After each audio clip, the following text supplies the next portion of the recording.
On this episode of Motor MythBusters, This is luxury. does this classic caddy have the specs You guys ready? Do I look ready? to save you from the mob? In 3, 2, 1.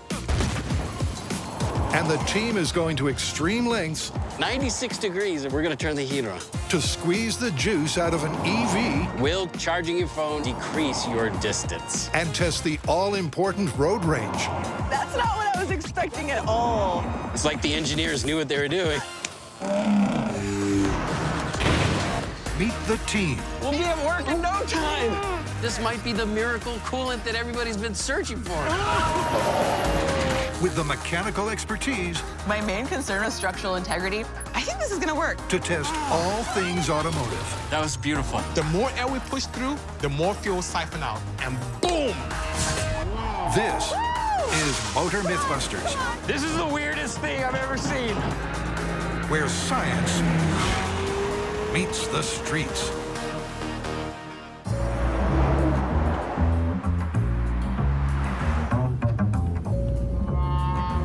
This car says luxury to me.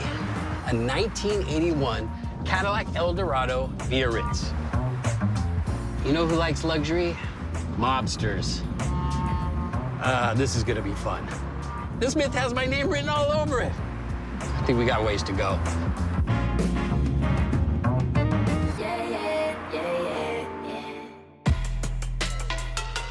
Yeah, this thing weighs a ton.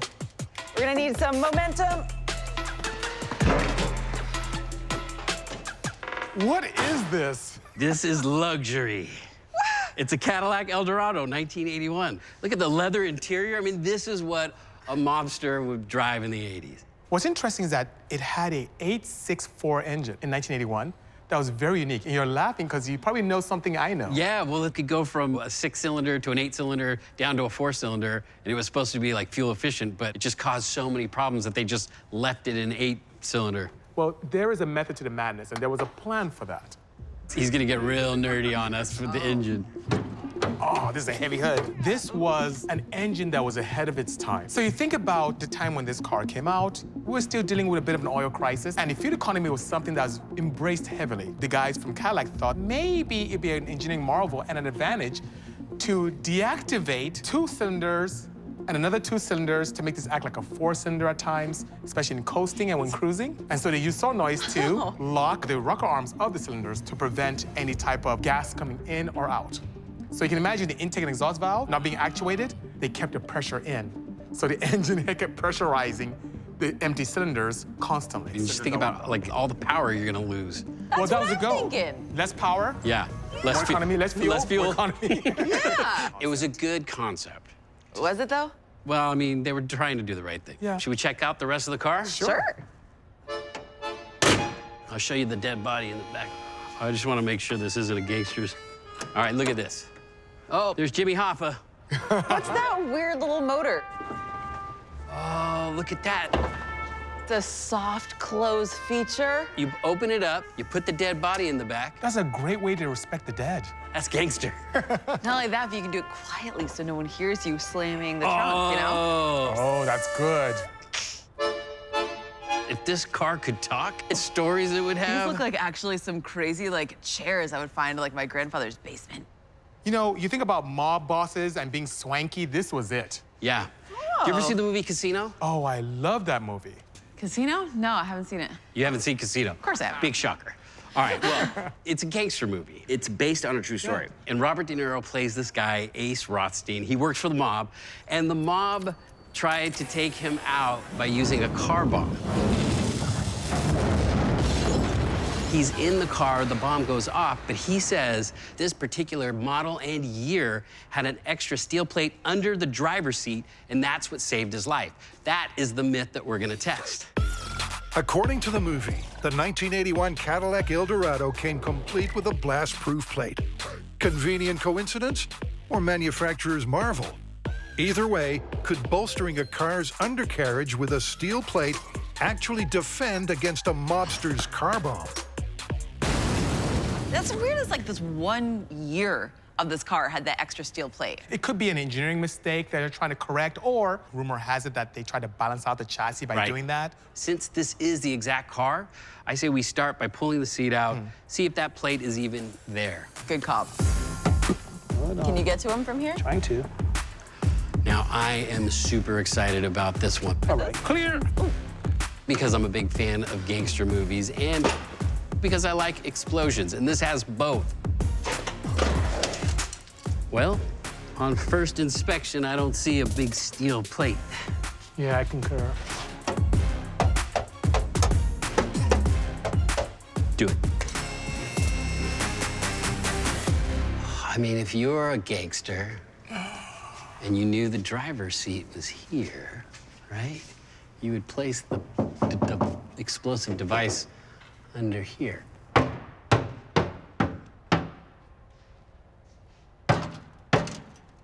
I hear a different pitch. Yeah, me too. We should drill through this. We definitely should drill through that. I like the idea. And to be able to find out where we should drill, I think I should bring the car down Yeah, then we'll go and then go from the inside. Right, so you right can be over the sure. seat. Exactly. All right. All right. The seat would be right here. Yes. And as I feel around it, I don't feel, it feels quite thin. Yeah. So does this, and so does this. But what if we did a hole here, and then a hole here?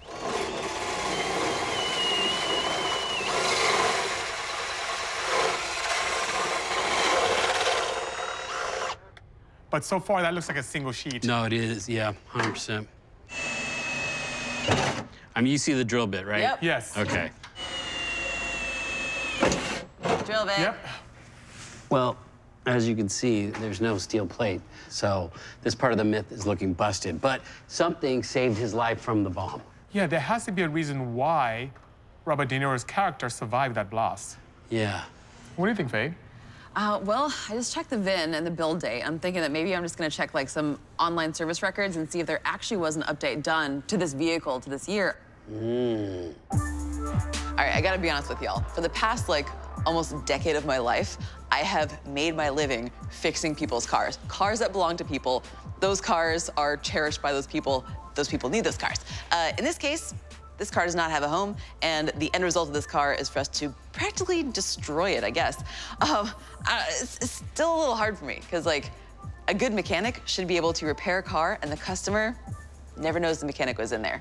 In this case, we're sort of ripping things out, throwing things away, not caring about what this thing looks like at the end, and it's a big adjustment for me. Faye keeps saying she wants to save the car. I just want to blow it up. But I'm not wanting to blow it up just for the sake of blowing up a car. We are trying to figure out if there was something underneath his seat that would have saved him from the blast. So, you know, I don't know what to say. Science is brutal. Check this out. So this is an actual service bulletin from Cadillac Corporate to their dealerships. There actually was a suspension recall from 1980 to the 1981 model year. However, all that it was, these upper control arm nuts came loose in that one model year. So there was no mention of like a steel plate to balance out the suspension. And in fact, I went and checked out exactly what was required of this technical service bulletin, and all that it was replacing the nuts. There was never a steel plate. Absolutely, yeah. Cool. Just nuts. Nothing but nuts.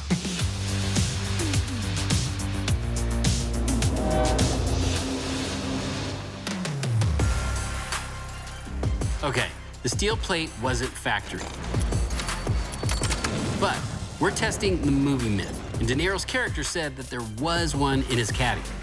So to replicate the film and test if we can bomb-proof the car, we're installing our own 1/4-inch steel plate.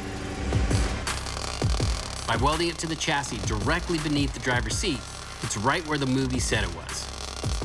And since we don't want to be anywhere near the Eldorado when we blow it sky high, All right, look at that beauty. Bisi and Davis, our resident electronics guru, are putting together a remote control system. So this is our rotary encoder pins and our ground. So with the push of a button, from a safe distance, we can turn the ignition key and trigger the car bomb.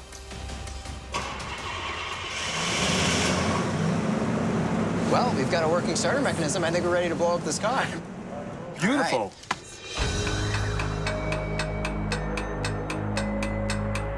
To test this myth, we're in the middle of nowhere. It's a secret location, and for good reason, because we're gonna be blowing stuff up. Now, our good friend Bob Epps, a bomb technician, is going to help us do that safely, but more importantly, he has some insight to what may have happened in this myth. So, Bob, we're looking at the myth from the movie Casino. The Cadillac blows up, he survives the blast, and he says it's because of a steel plate under his seat that he actually survived. I've heard that. You've heard this story? Yeah. What type of explosives do you think the mob would have used to set up a car bomb? In that area, there's a lot of mining, and they do use dynamite for that. It would have been very easy for the mob to buy or maybe illegally acquire a few sticks you of mean dynamite. steal? Yeah. Or maybe You're a just gangster. take it. Yeah. You're not buying stuff. I think the easiest, most Yeah. reliable explosives to get in that era, in that area, would have been some sort of dynamite. Do you think the car would survive a couple of sticks of dynamite? I think the damage there is consistent with 1, maybe 2 sticks of dynamite. But I'd like to find out for sure.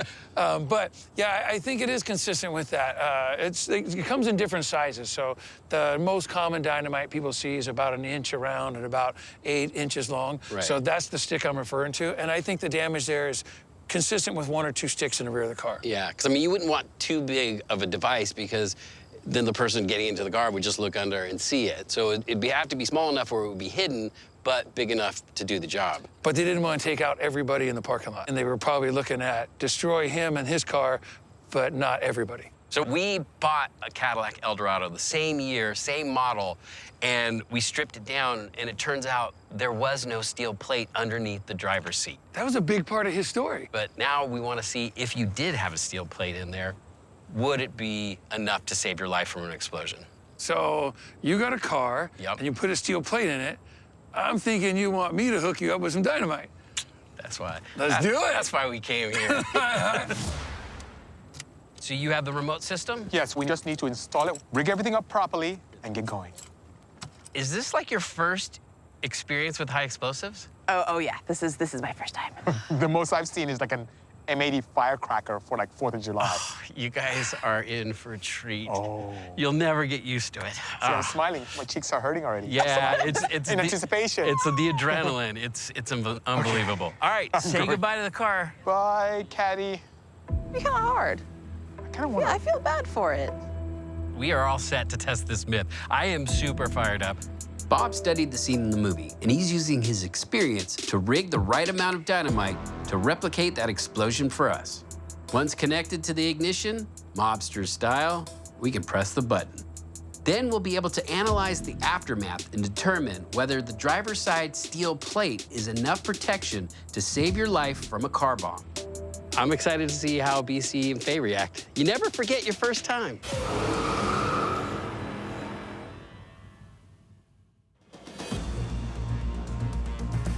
This is amazing. I do not know what to expect. I've done tons of fireworks, combined, singular, you name it. But today, to see an automobile explode is just quite exciting. I'm anticipating this crazy fireball happening. I don't know if things are gonna blow left and right, go upwards, I have no idea. But I'm curious about this myth. Will the steel plate save an inhabitant from an explosion? We'll find out very soon.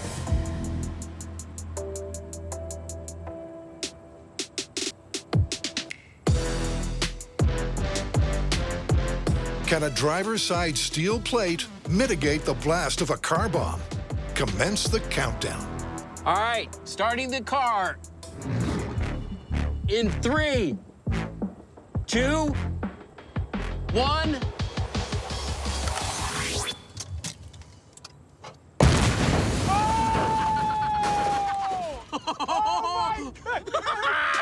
Oh my God.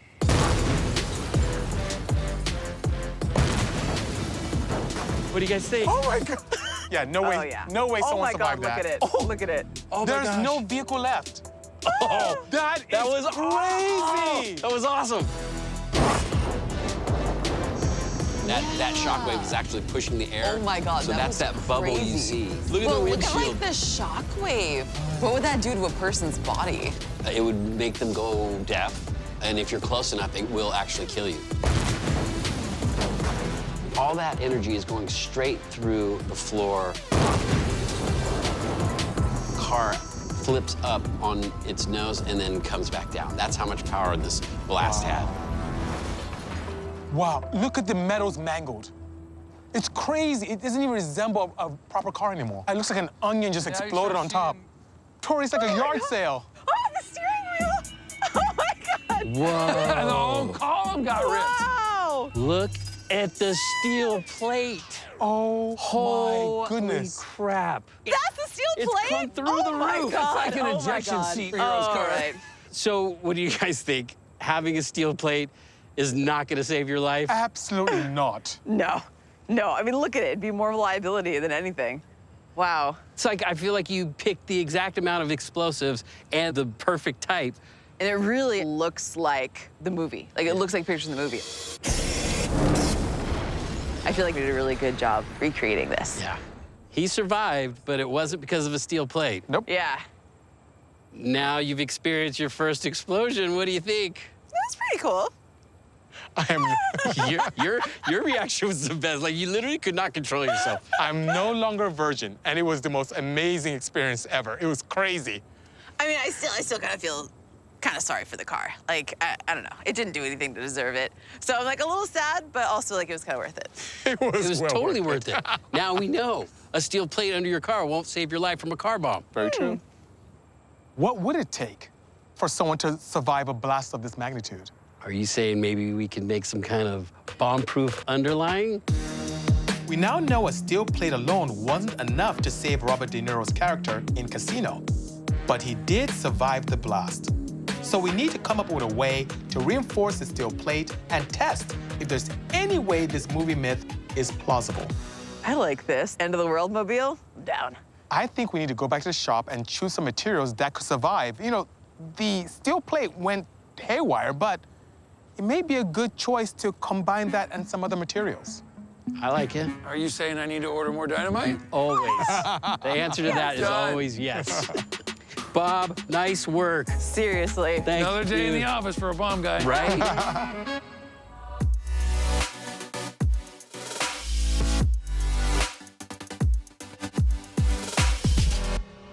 This is memory foam. Oh, that may work. Yeah. To see if we can replicate the survival scenario, we'll need another Cadillac. So Faye's searching the web for one that's destined for the scrapyard, while Bisi and I work on finding the best combination of known bomb-proofing materials and techniques. So this was giving me an idea.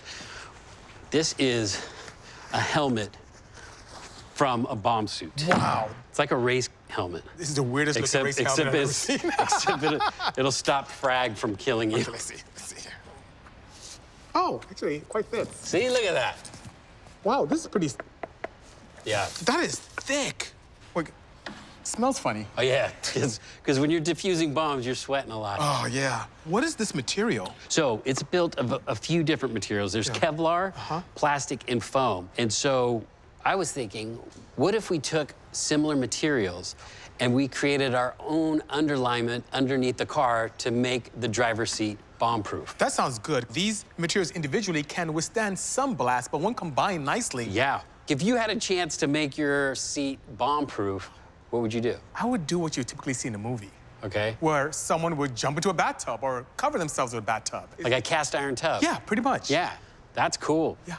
What would you do? I was watching this documentary, and this guy, he armored a tractor. But what he did is he built these steel, like, boxes and then filled them with concrete.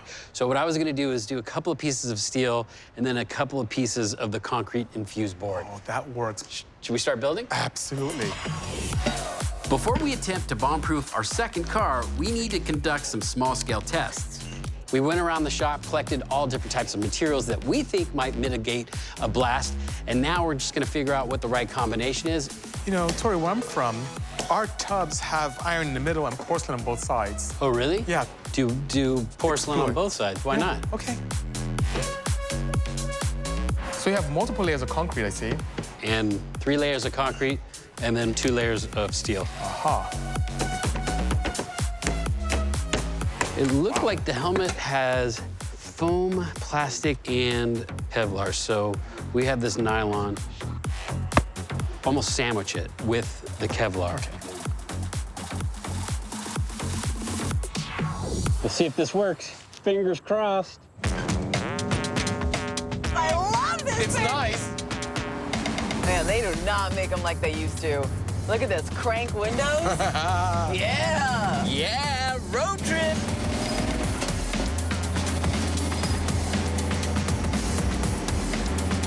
Let me take a video. I'm going to document the whole thing. Sounds good. Crap, I'm low on charge. Hey, can you pass me the charger? I don't have a charger in here. Oh, you don't have a phone charger? No.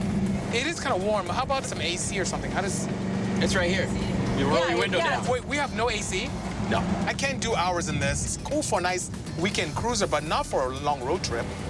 How about this? Yeah. How about a muscle car that can give you what you need, me what I need, and satisfy his need for something old school and American What in nature? are you saying that you have an electric muscle car? Are you familiar with the Ford Mach-E? I'm not going to charge my phone in an electric car. It's going to drain the battery, and Yeah, it's going to take us that's- even longer to get there. What if we explore certain myths surrounding electric vehicles where we can look at different ways to improve the mileage or longevity of battery life in electric cars? Oh my God, you love the electric car. I really do. It is the future of mobility as far as I'm concerned. But will it sound like this?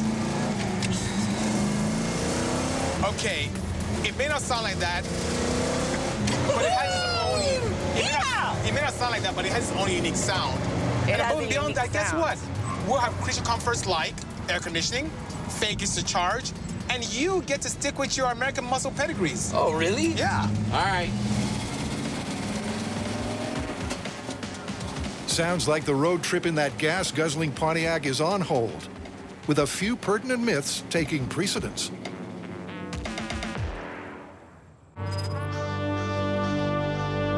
The team is hitting the track to see how battery life and EV road range can be affected while driving. And Bisi has lined up the perfect test subject. All right, so we have 3 electric car myths that we're looking at. Number 1, using your AC over your heater will decrease your mileage significantly. And can you improve your range using regenerative braking versus mechanical braking? Ooh, that's a good one. But I think the most practical one is charging your cell phone while driving an electric vehicle decreases your range noticeably. To help us with the myth, I have a slew of data logging capabilities. We're gonna look at state of charge at all times and also distance traveled. And I'll be logging it every second of the way. Okay, well, why don't we do a control test first? Sounds good? We'll run the track. We'll do 5 laps. That equals 8 miles. Ooh. See how much range we get with that, and then we'll start our tests. Sounds good to me. Awesome. You want to drive? Oh, heck yeah, I do. That thing? Sure. Okay, let's go. Not all EVs will perform in the same way. So to get a baseline of comparison for this one, Okay, you guys, so setting our baseline, I'm gonna try my best to be super consistent around the track the entire time. we need to complete 5 laps with the heat, AC, and ventilation systems off at a repeatable and reliable speed. And Tory, how does the dash look? Looks great. We have 94.9% charge. All right, we got windows up, so we're Yes. gonna keep it this way for every single test. All right, here we go. 3, 2, 1, go. Okay. Very nice.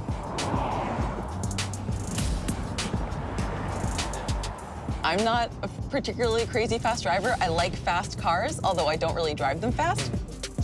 This racetrack is the perfect control environment. I love driving fast cars fast, but only on the track. I drive like a grandmother on the street. I have to vary my speed for the different corners, but since it's not a race, I can just enjoy the drive. I like to drive any car as fast as I can, anywhere. Anywhere. Anytime. Okay, suffice to say, for the sake of the myths, the team has the right person behind the wheel. This is actually really fun. Well, this is our last lap. Yeah. That was it. This is the end of our run, All right. and we have gone almost 8 miles. Time to check just how dependable Faye's lap times are and how much battery power was used for the control run. So right here is the speed that you had around the entire track. That's for pretty each lap. consistent. You That's know, not not bad. bad at all. And then in yellow is our battery pack charge. We start off at 94.902% state of charge. And when we're done with our entire run, We're at 92.157. So about 2.75%. All right, sounds like a killer baseline. I agree. That does seem like we didn't burn through that much battery life. Right. Well, let's I see was what expecting happens. us to burn through a lot more battery life. We may be able to. So what about heater? All right, so this time we're gonna run with the heater on. Do you really think In that's 96 degrees. I know, but That's it's a for horrible science. idea. We have to do this. All right, 5 laps again. 5 laps? Sounds good. All right. Let's get to it. 96 degrees, and we're gonna turn the heater on. With the baseline set, it's up to Faye to maintain an average speed of 38 miles per hour to achieve an average lap time of around 2 minutes and 25 seconds and ensure the data for each test is congruent. Oh, yeah, feel the heat. Let's go ahead and begin. How are we doing with a 0 miles, Tory? We are zeroed out. Good. The onboard heat in the EV comes from an electric heater. So it is possible to preheat the cabin using juice from the grid while the car is plugged into the charger. But we're testing the myth that the AC drains the battery life more than the heater while driving.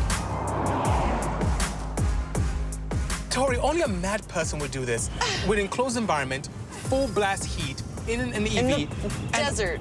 It almost feels like the seats, but did you turn the seats on? It No, feels seats like are not seat on. warm. It Oh my does God. feel like the It seat does. heaters are on.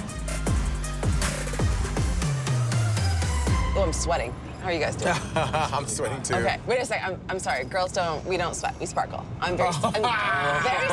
That's good. I'm sparking my butt off over here. You're sparkling your butt off. I shouldn't have worn these warm trousers today. It's all right, BC. We only have 2 more laps to go. Yeah. 3 laps in, and Faye's lap times are perfectly consistent with an average speed of 38 miles per hour. Freaking dying in here. The cabin temperature tells us how hard the resistive heating system is working. That must be taking a toll on the battery life. Let's come up with a bunch of different creative words for hot. Okay, sizzling, Steaming, Sweaty. scorching. seared. Hot as balls. Oh my God. Here goes nothing. All right. Last lap. I am dying back Yeah. here. Yeah, I'm feeling pretty toasty. Can we roll the windows down now? Yeah. Oh my goodness. How do you guys feel? I feel like I've just been tortured for the last 5 laps. With the data from the heater test stored, the team can run straight into the AC test and compare the results at the end. At least now we can do the air conditioning test. So the myth is air conditioning robs more power, more range from an electric vehicle than heat. I've been looking forward to this one. Okay. We're going max AC. All right, Max AC. excellent. Oh, awesome. Oh, yes. Here we go. 5 laps. Here we come. 5 enjoyable laps. Wonderful, beautiful laps. Oh, this is so nice. Okay, 5 laps at the same consistent speed will provide them with enough data on the efficiency of this particular EV's cooling system to call the myth.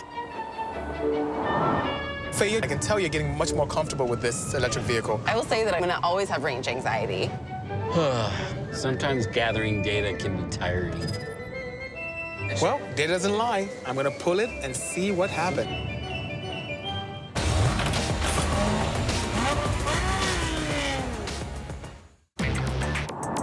The team completes 5 laps while running the heater Oh, I'm sweating. I'm sweating too. Okay. and then the AC. Oh, this is so nice. Bisi has pulled the data, and they're all set to compare the results. So just to recap, our baseline was 2.75% of usage. Yes, that is correct. Now, the first one we did was the sweltering heat. Okay. Look at that number. 3.138. That's Whoa! crazy. That's way more than the baseline. Oh, yeah. The myth says that if you're using your heater versus your AC, you're Yes. going to be conserving more energy. Yeah, we have the heater first, but we don't know what AC does All right. yet. And Right. kudos to you. That's excellent, Joy. Look at how repeatable Oh that my is. gosh. That's amazing.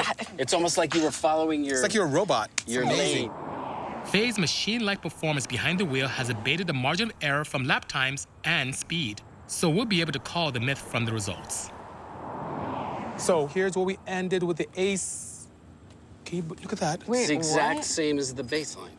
That's amazing. Wait a second. 2.75. I mean, it's literally the exact same amount of energy that we spent. That's not what I was expecting at all. That's a very efficient AC system. Whoa. That's crazy. But the heater was really bad. Yeah. It uses a resistive element, which consumes a lot of power. Way different than an internal combustion engine car. This myth is completely busted. Absolutely busted. Busted.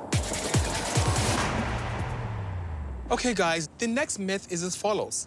Can you improve range with regenerative braking versus mechanical braking? So I think it's time to set the car up for that and have some fun. All right. Heck yeah. Let's get to it.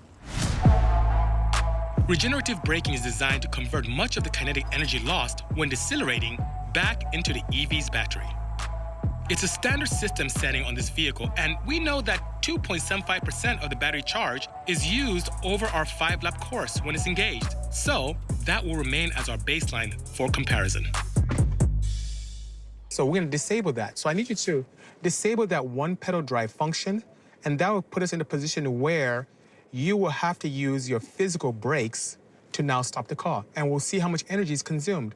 If the myth is correct, we'll find out that we will consume a lot more energy using our physical brakes. Right, absolutely.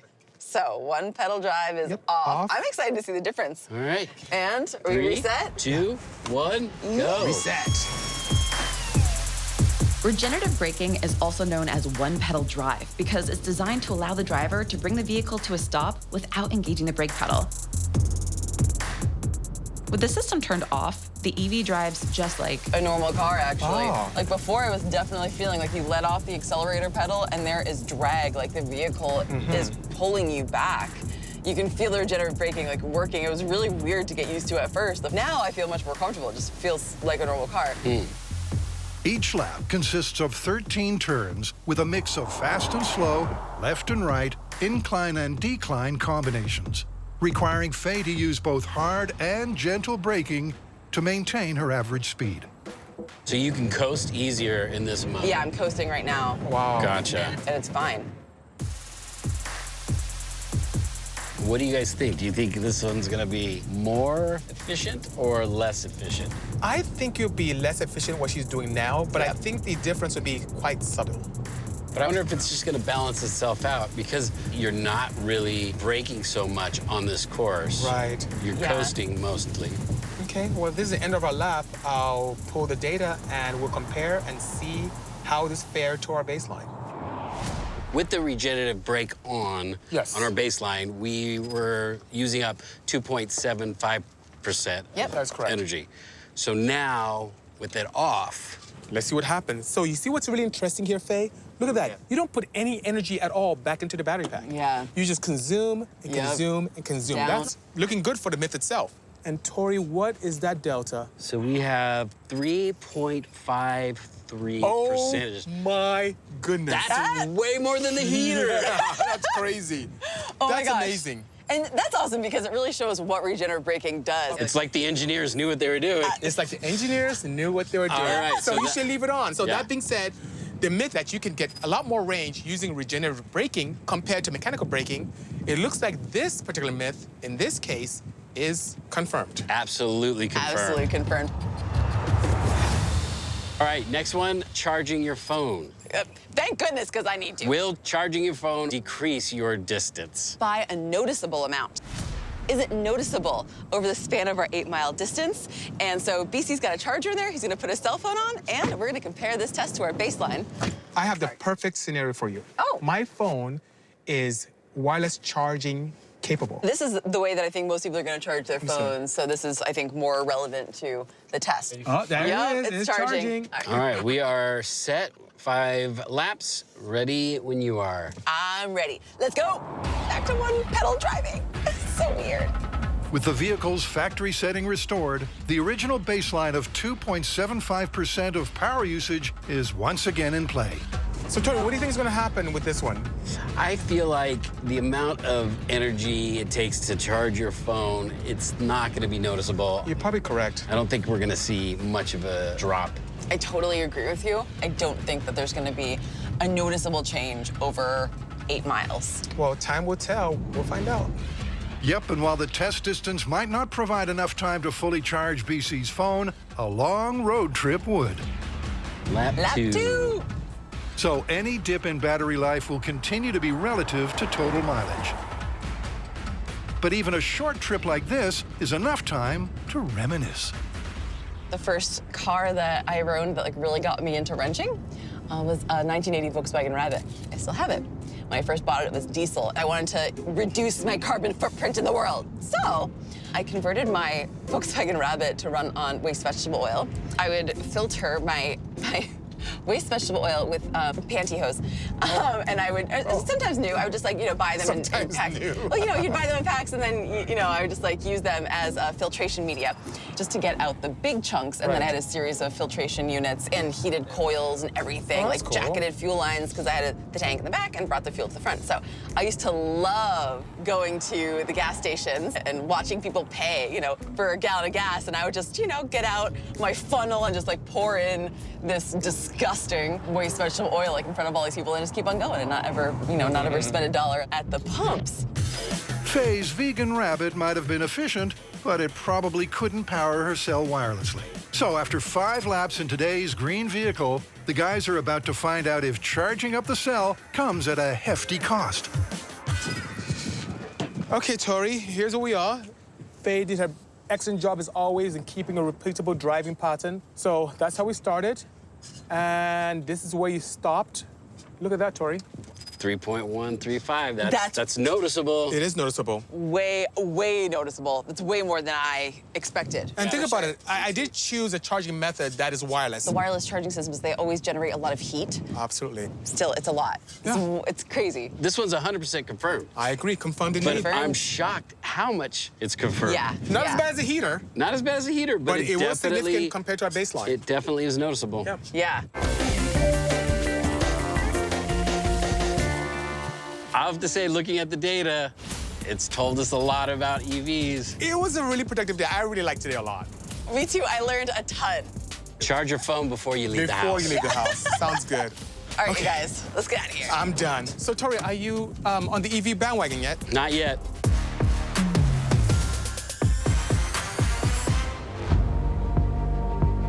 To find out if a custom plate can protect the driver from a car bomb, the team needs to find the most effective components. So they're back at the bomb range for a face-off. Okay, so it's time for a small-scale test to determine which combination of materials has the most potential to mitigate the explosion we saw in the casino movie car bomb. So what do we have? Well, starting over here on the right, a sandwich consisting of ceramic and steel in between. And the good thing about ceramics is that just like with body armor, it can shatter, absorbing a lot of energy. This sandwich here, it's 2 pieces of steel, but inside there is concrete infused board. Okay, all right. And Faye, over there is my personal favorite. It consists of outer layers of ballistic nylon, some foam to absorb a lot of energy, and that little white piece right there is high-density polyethylene. These are similar materials that you would find in a bomb suit. Why don't we get some explosives and see which one does better? Awesome! The test plates are secured to 3 steel pans to replicate the car's undercarriage. Strapped beneath each is a mini dynamite stick, equivalent to about 10% of what we used in the full-scale car explosion. Fire in the hole! Fire in the hole! I like that. All right. Okay. Whenever you're ready. All right, okay, guys. Okay. Count it down. 3, 2, 1, go! Oh my goodness! That was crazy! Oh! All right, let's go see how they did. That was a good boom. That was a proper blast.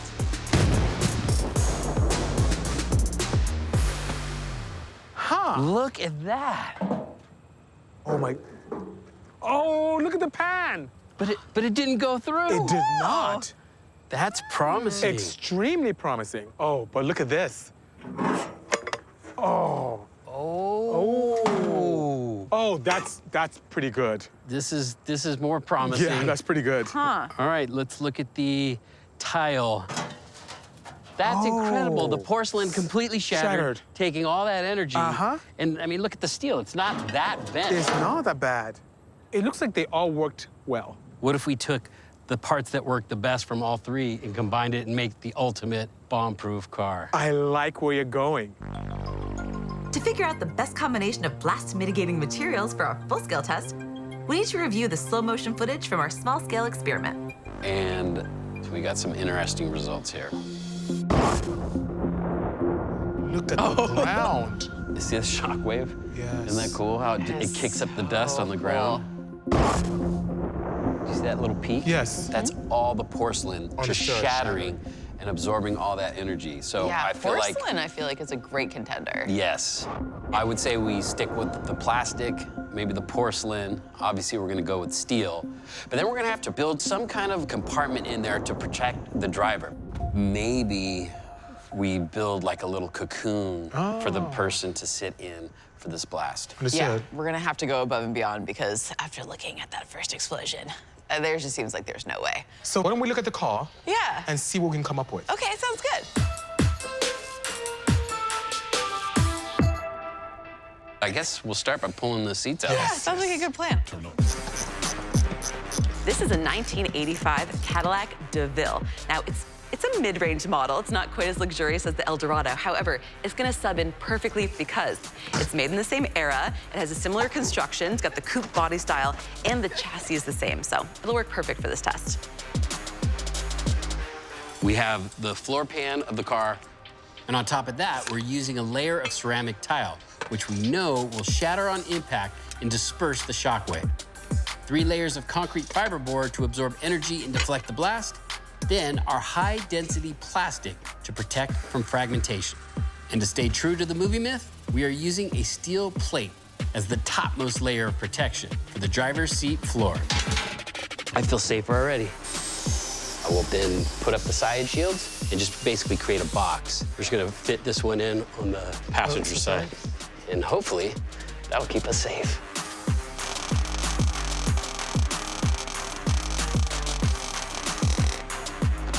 Wow, this is actually looking pretty robust. Look at how thick that is. Yeah. We got like 5 inches of material. Right. This is gonna be the only thing that survives from the blast. I have a feeling the car is just gonna get decimated, but I'm hoping that this little compartment that we're building withstands it.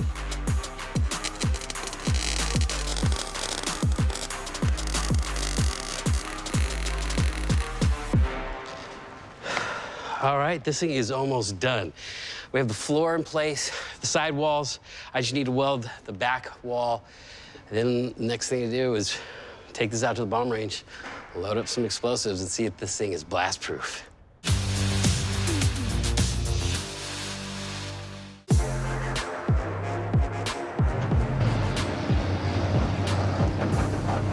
I feel real safe in this car.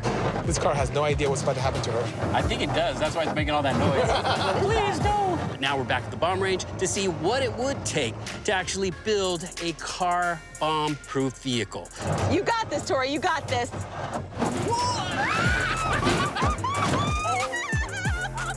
We used materials that we thought were blast mitigating. We've created a little cocoon that the driver can sit in. Now it's time to test this. Will he survive? We're about to find out.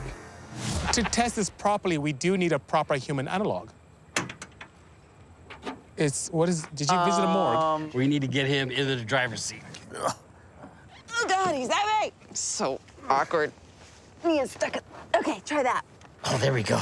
We got him. Yeah. There we go. Hands on the steering wheel as well? That's perfect. Well, to make sure we know whether or not he survived this, we have this.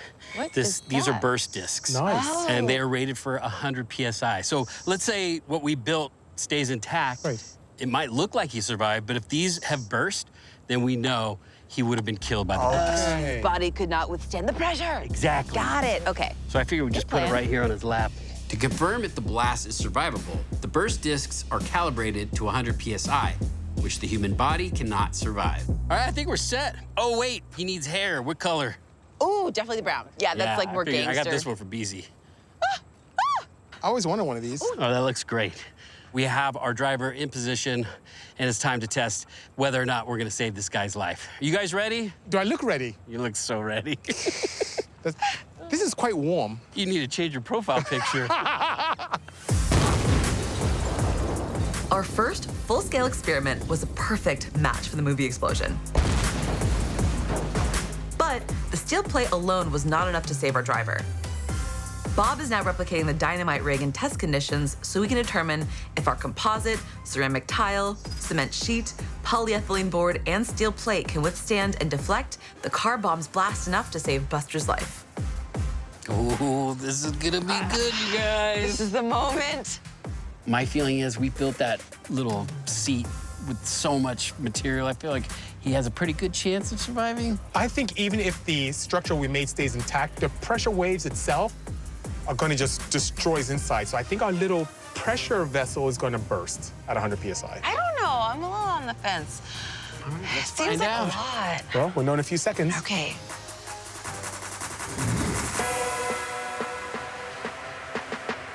In 3, 2, 1.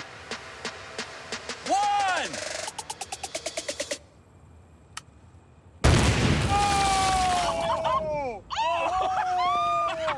What?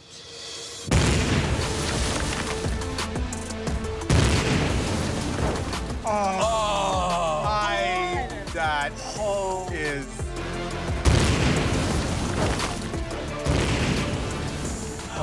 That was... Oh my God. That was beautiful. Why am I shaking? That That was beautiful. amazing. All right. Oh my God. Oh my goodness. Our structure looks almost intact still. Yeah, it does. Look at all the tile. If anything, it did almost exactly what we saw in our small-scale test. The tile disintegrated and absorbed a bunch of energy. Yeah, I mean, it completely destroyed the bottom of the car. Right. However, our high-density plastic plus our fiberboard is still intact. Even the console survived. The steering wheel, everything that was obliterated in the first vehicle is intact. Yeah. Faye, how does Buster look, Mia? He actually looks okay. How's the wig? Even though Buster is very resilient, our burst discs... Wait a minute. This is tricky because the Stayed discs intact. themselves actually Oh. survived, but they're pretty wrinkled up. And the fact that this was actually launched out of the vehicle, I mean, all that energy probably would have broken your spine. So on first inspection, we saw that our burst discs didn't burst, but they did get wrinkled up pretty good. So that means it didn't go over 100 PSI. But 80 to 100 PSI means severe lung damage, which means you may have survived the shockwave, but you were probably gonna die soon after. But the fact that our gauge got tossed out of the bucket tells me that there was so much energy and all that shockwave probably just would have ripped right through the person's body and killed him anyway. So it was a good effort, but I don't think this person would have survived. What do you think about this, man? I think it's busted on all levels. He would not have survived, but man, that was a good attempt. I need my souvenir. Another wig. Oh, that was fun.